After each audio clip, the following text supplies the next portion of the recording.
চ্যানেলে নতুন হয়ে থাকলে চ্যানেলটি অবশ্যই সাবস্ক্রাইব করুন এবং বেল আইকনটি প্রেস করুন। মনে রাখবেন বেল আইকনটি প্রেস করার সাথে সাথে অবশ্যই অল বাটনটি প্রেস করবেন। অল বাটনটি প্রেস না করলে নতুন ভিডিও নোটিফিকেশন আপনাদের কাছে পৌঁছবে না এবং আপনারা নতুন ভিডিও মিস করবেন। তাই অবশ্যই সাবস্ক্রাইব করুন, বেল আইকনটি প্রেস করুন এবং অল বাটনটিও প্রেস করুন।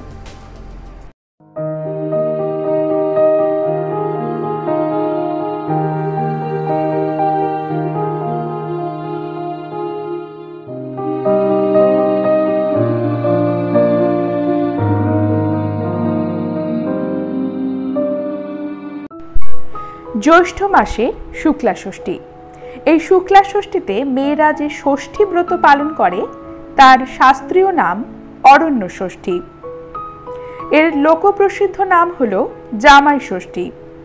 এই ব্রত উপলক্ষে শাশুড়িরা তাদের জামাইদের নিমন্ত্রণ করেন। জামাইয়ের কপালে দেওয়া হয় চুয়া চন্দনের ফোঁটা, গায়ে মাখানো হয় হলুদ, সর্বসিদ্ধি, অহলা ইত্যাদির সংমিশ্রিত তেল। ইদানিং কেবল সুগন্ধ সিঞ্চনেই কাজ সারা হয়। অভ্যর্থনার পর চর্ব, চোষ্য, লেহ এবং পেয়াদির দ্বারা জামাইকে আপ্যায়ন করা হয়। এই জামাই ষষ্ঠী কোথাও কোথাও ভাদ্র পূর্ণিমাতেও হয়ে থাকে। অনুষ্ঠানটি প্রায়ই ফেরত জামাই অনুষ্ঠান পর্বের সঙ্গে তুলনীয়।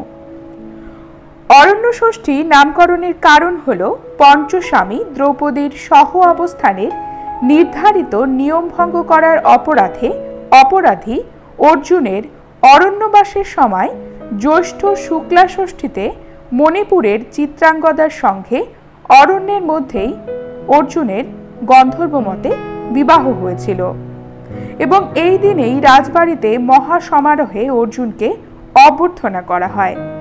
এক কথায় শ্বশুর, শাশুড়ি, মেয়ে, জামাই ইত্যাদির বাৎসরিক একটি মিলন পর্ব হল জামাই ষষ্ঠী। জামাই ষষ্ঠী বা অরণ্য ষষ্ঠী।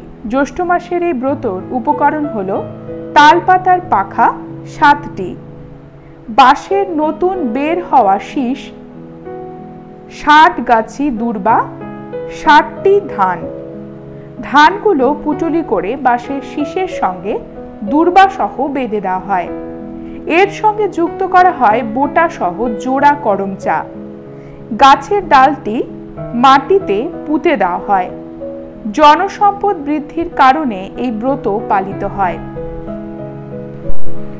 পশ্চিমবঙ্গের অরণ্য ষষ্ঠী বা জামাই ষষ্ঠীর একটি 60 শব্দের অর্থ হল ষষ্ঠী। ষষ্ঠী অর্থে 60 সংখ্যা বোঝায়। বন্ধুরা, আজকের পর্ব এই পর্যন্তই। পরবর্তী পর্বে নতুন একটি বিষয় নিয়ে তোমাদের সঙ্গে কথা হবে। ততক্ষণ সকলে সুস্থ থাকো, ভালো থাকো এবং পুরো ভিডিওটি দেখার জন্য তোমাদের অসংখ্য অসংখ্য ধন্যবাদ। ভিডিওটি ভালো লাগলে অবশ্যই লাইক করো এবং শেয়ার করো। ভিডিওটি কেমন লাগলো সেটি জানাতে কিন্তু ভুলবে না কমেন্টে। ধন্যবাদ।